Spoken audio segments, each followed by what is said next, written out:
Okay, so we're going to perform the basic clinical exam for the shoulder. So we're going to start with just looking at inspection. We're going to look at just the position of his scapula, where his shoulders at rest. Take a look. I'm going to have you turn around. Okay, we're just going to appreciate too, where is his humeral head in relation to his scapula, and we're going to look at, do we have any areas where we have increased warmth, or do we have any exostosis present at the AC joint region? We come back here. Are there any places of atrophy? So we assess the supra and infraclavicular fossa. Do we have any atrophy present? We save our palpation for last because we don't want to find, oh, I hurt here, poke, poke, poke, and then go through our exam, because that's just going to end up irritating the patient, and we're not going to get any clear message from that. So what we start with is, first we do our inspection. Do I feel any warmth? No. So my next step is to do a cervical screen. So what I'm going to have you do is I'm going to have you bring your chin down to your chest. Good. Does that reproduce any pain in your shoulder? No. Okay, and come back up. And then I'm going to ask him to open his mouth as he looks up. And what that does, it puts the platysma muscle on slack, and I get more cervical extension. Go ahead and come back. Any issues with that? No. Then I'm going to have you look over your left shoulder. Good. Then the right.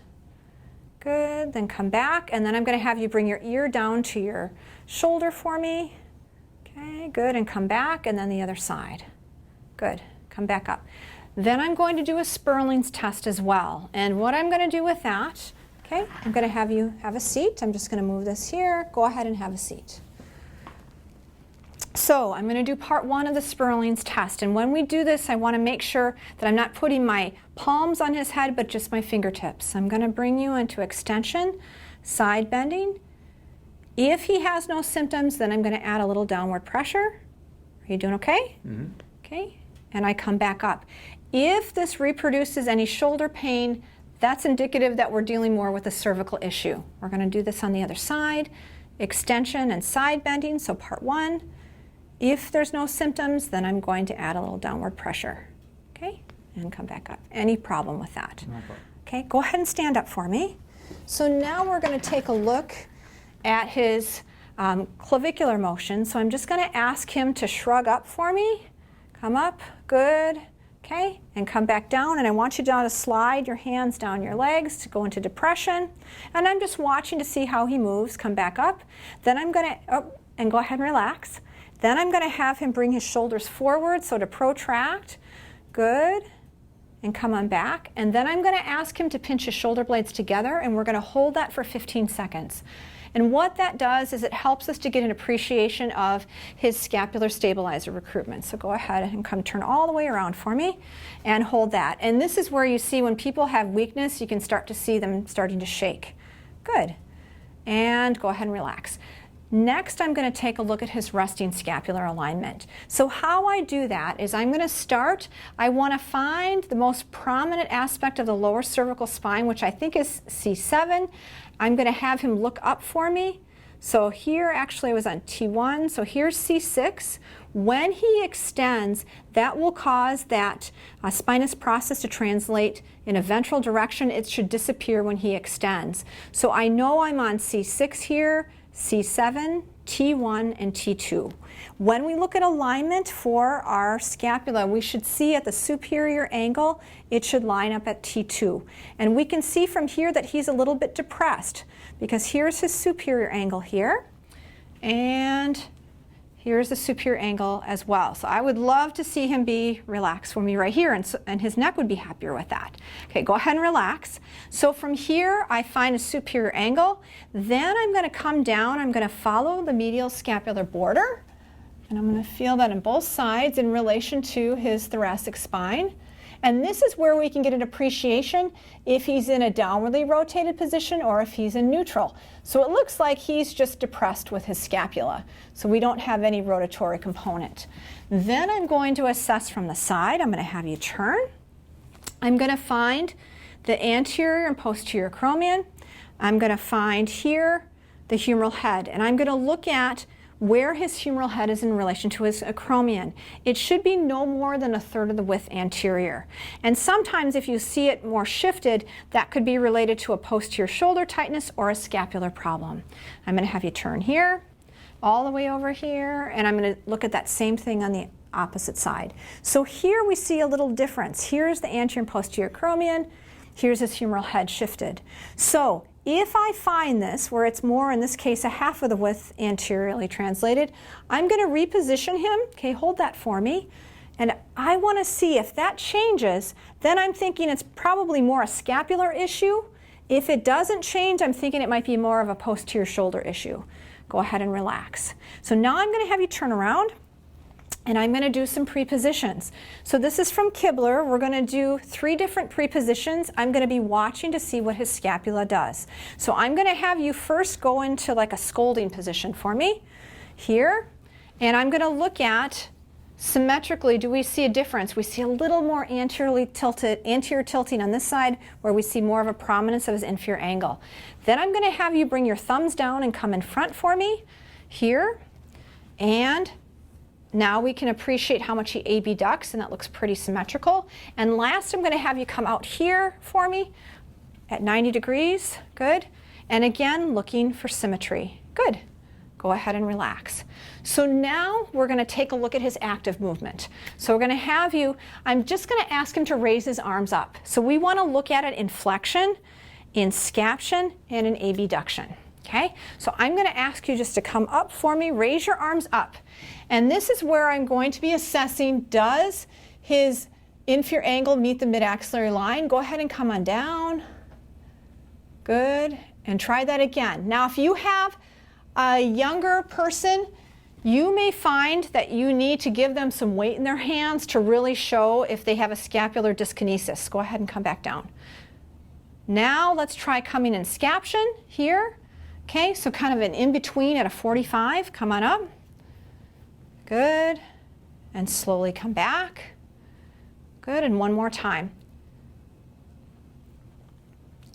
I'm also, as I'm watching his scapulohumeral rhythm, I'm listening to hear if he has a painful arc. Because if he has a painful arc, I already know we're dealing with an external impingement. Now I'm going to have you go into abduction. Come on up. Good. Okay, and slowly come back down. So a little bit of stuff here. He's kind of showing, go ahead and come back up again, decreased control as he eccentrically lowers. And that would be accentuated if we had, can you try to go a little slower for me? One more time. Come on up. Good, and slowly lower. Good, and relax. Okay, so now from here I'm going to have you turn around. We're going to all the way around here, and we're going to do the passive elevation test. So we're going to start with, this is his involved shoulder, we're going to start with the uninvolved side first. So part 1 of this test is I'm going to stabilize the opposite scapula, I'm going to grasp his elbow, I'm going to come all the way up, I'm going to go to the end of the range and give a little bit of overpressure, and slowly come back. Looking for, I'm feeling for excursion and end feel, okay, and I'm going to compare now to his involved side. Coming on up, good, and give a little bit of overpressure and relax. Now part 2 of the test, I'm going to come in, I'm going to stabilize the ipsilateral scapula, and I'm going to come in. So now I'm taking out the AC and SC joints, and I come back. So this is the first part, is the mobility test. Now I'm going to do the provocation test. I'm going to do a posterior directed force here, come back, and then I'm going to do a posterior medial. So if like he had a ponytail, I'm going right to the back of his head. Good, and relax. If he gets pain with the posterior overpressure, more indicative of an external impingement. If the pain is more with the posterior medial, more indicative of an internal impingement. So now I'm coming in here. I first assess end feel. Good, and come on back. Okay, now I'm going to do this as a provocation test. I'm going to give a posterior directed force here and coming back, and then a posterior medial. Good, and relax. Good. From here, now I'm going to assess his capsular mobility. So I'm going to come in, Okay, relax for me. Let me do all the work, okay? So I'm going to first assess for external rotation. I'm going to come in. I'm going to give a little bit of overpressure. Good, and relax. And here, I'm going to come in, go to the end of the range and give a little bit of overpressure. Good. Now I'm going to do abduction. So this one I'm going to have you just turn around for me. So when I do this, I come in, okay, relax your arm. I can either stabilize the superior aspect of the scapula or along the medial the lateral scapular border. So I'm going to come in here. This is isolated glenohumeral motion. So I'm going to come up and I'm going to give a little bit of overpressure. And this is also where we can see that hyperabduction test if it's excessive, if it's 105 degrees or more. And then I'm going to compare. So again, I'm facing him from the side. I'm supporting his arm. I'm coming up and I'm giving a little bit of overpressure and relax. And now I'm going to ask him to reach behind his back. Okay, so go ahead and reach behind your back for me here. Okay, relax for me. All right, and let me just compare to the other side. So let's see this side. So one thing I notice is he's really anteriorly tilting on this side. So I think I'm going to find some tightness here at the posterior superior shoulder. So now I'm going to test. So let me do the work. I'm going to come in, relax for me. I'm going to hold here, so maintaining adduction. And I'm going to come in. Good. And now I'm going to test the other side. So I'm going to come in. Now he is already compensating here. So if I bring him in, his arm is glued, so he's got some posterior superior capsular tightness. Okay, and come on back. All right, and let's turn around again, all the way around. Now we're going to do some of our resisted tests. So we've gone through our inspection. We've gone through looking at the scapula at rest. We've looked at prepositions, and then we've looked at our dynamic control. And then now we're going to come in and we're going to perform our resisted tests. So what we're going to do here is I'm going to have you, okay, hold here, don't let me move you. Ready? Hold, hold, hold, and relax. I'm going to do the same thing over here. Hold here, don't let me move you. Hold, hold, hold, and relax. Good. Now, when I do resisted abduction, I need to stabilize the opposite trunk so that I can get, because otherwise he can really push me away. So I'm going to have you hold here. Don't let me move you. Ready? Hold, hold, hold, and relax. Okay? And come in here and hold and relax. So now, if he has pain with this, if he says on this side, if he says ouch when I press, or if his resistance is less, hold here. If his strength is less, I'm going to do what's called a bursal pull test. So I'm going to repeat that test. I'm going to pull down on your humeral head, and I want you to let me know if anything changes. So it hurt the first time. Now I'm going to come in. I'm going to pull. Okay, don't let me move you. Hold, and he's stronger. Does that feel better? Okay, relax for me. It's important that he completely relaxes before I let go, okay? Because if I let go before that, it's going to push his humeral head up and it's going to flare up his bursa. So if I pull down and his pain improves, that tells me I have a positive bursal pull test. It's the bursa that's more involved. If the pain increases with my pull, now I'm putting more tensile load on the cuff. So now it's more a tendinopathy. Okay, there is one extra test that we also do in this position, and it's an eccentric load for the supraspinatus tendon at 30 degrees. I come up and hold, and I give a little bit of overpressure, and I'm looking for a tendinopathy, a painful response. Hold. Good. Doing okay? And relax. Okay, so now let's take a look at resisted internal and external rotation. Hold here, and these resisted tests you can do in any order. So we're going to first do internal rotation here, then we're going to do a more specific test for subscapularis. Hold here, don't let me move you. Hold, nice job, and relax. Okay, hold here, don't let me move you. Hold, good job, and relax. So this tests the internal rotators, but we want a more specific test. Now we're going to do what's called the bear hug test. So I'm going to have him, nope, you just can relax, bring your arm up here. Okay, I'm going to stabilize at his elbow, and I'm going to ask him to hold this position. Okay, don't let me move you. I'm going to try to pull your hand off your shoulder. Good. So A positive test is that if I can raise his hand off his shoulder, indicates a subscapularis tear. Okay, let's try the other side. Come on up. So I'm going to stabilize at his shoulder. He's going to hold there. Don't let me move you. Hold. Good job. And relax. Okay, now we're going to go through and test external rotation. So we can do a bursal pull test if we have pain with external rotation as well, and I'll show that. So when we do external rotation, again, we want to make sure we stabilize ourselves. Our pressure is going to be perpendicular to his forearm. Hold there, don't let me move you. Hold, hold, hold, and relax. Okay, and now we're going to do the same thing over here.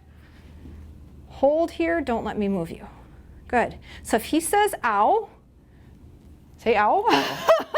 Now I'm going to do the bursal pull test. So I'm going to pull down here and I'm going to repeat that. Don't let me move you.